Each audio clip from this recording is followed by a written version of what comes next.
السلام علیکم دوستوں، حضرت شیمہ حضور صلی اللہ علیہ وسلم سے بہت محبت کرتی تھیں اور انہیں ہر وقت گود میں لیے محلے کی گلیوں میں گھوما کرتی تھیں اور اپنے بھائی محمد کے لیے شاعری پڑھ کر اللہ سے دعائیں کرتی تھی کہ اے اللہ میرے بھائی محمد کو سلامت رکھنا اور بڑا ہو کر اسے سب کا سردار بنانا۔ یا اللہ میرے بھائی محمد کو ایسی عزت دینا کہ دنیا میں ایسی عزت کسی کو نہ ملی ہو۔ اے اللہ میرے بھائی سے جو لوگ نفرت کریں آپ انہیں ہلاک و برباد کر دینا۔ دن گزرتے گئے، حضرت شیمہ بھی بڑی ہو گئیں اور اللہ کے رسول بھی بڑے ہو گئے اور اپنے گھر مکہ آ گئے۔ اسی طرح اس بات کو سالوں سال گزر گئے اور اللہ کے رسول کو اللہ کی طرف سے نبی بنا دیا گیا۔ پھر مکہ کی زندگی کے بعد حضور صلی اللہ علیہ وسلم نے مدینہ کی طرف ہجرت فرمائی اور مدینہ میں رہتے ہوئے کافروں سے بہت سی جنگیں ہوئی۔ جب خیبر کی جنگ ہوئی تو اس جنگ میں مسلمانوں کو فتح حاصل ہوئی اور خیبر کی یہودی قیدی بنا کر اللہ کے رسول کے سامنے پیش کیے گئے۔ اللہ کے رسول اس وقت اپنے خیمے میں کچھ صحابہ اکرام کے ساتھ بیٹھے ہوئے تھے۔ تبھی ایک صحابی خیمے کے اندر آئے اور کہا کہ اے اللہ کے رسول، باہر ایک عورت کھڑی ہے، وہ کہہ رہی ہے کہ میں تمہارے رسول کی بہن ہوں۔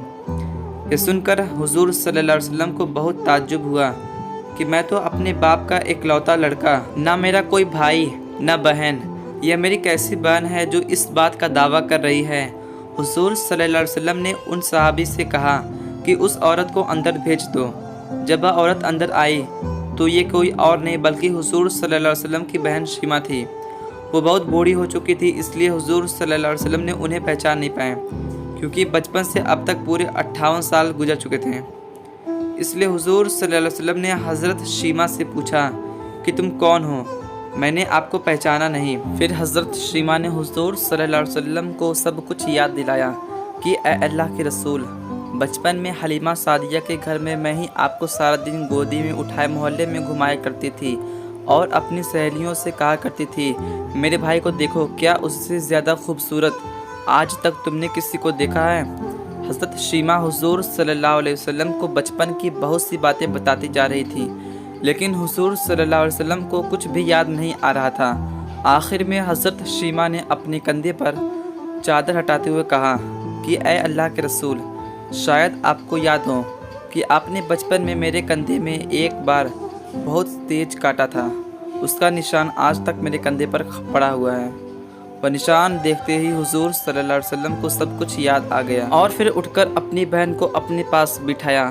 حضور صلی اللہ علیہ وسلم نے اپنی بہن کے لیے اپنی چادر بچھا دی۔ حضرت شیمہ نے حضور صلی اللہ علیہ وسلم کی یہ شان شوکت دیکھی کہ صحابہ اکرام کا اتنا بڑا لشکر حضور صلی اللہ علیہ وسلم کے آگے پیچھے چلتا ہے، تو حضرت شیمہ کو اپنے بچپن کی وہ دعائیں یاد آنے لگی جو وہ اللہ سے اپنے بھائی محمد کے لیے کیا کرتی تھیں۔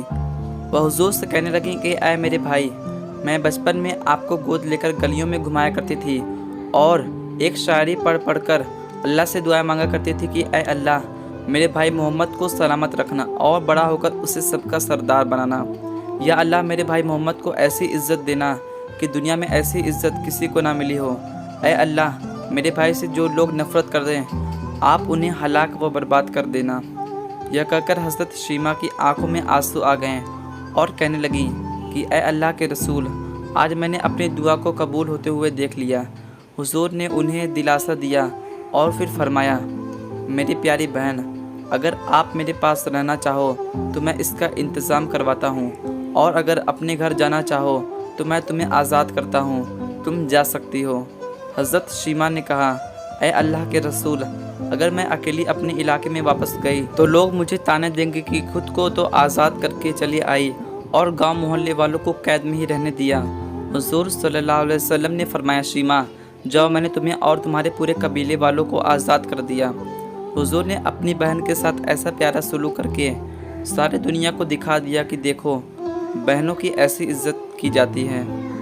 دوستو اگر ویڈیو پسند آئی ہو تو ویڈیو کو لائک کریں اور ایسی ویڈیو کے لیے ہمارے چینل کو سبسکرائب کر لیں۔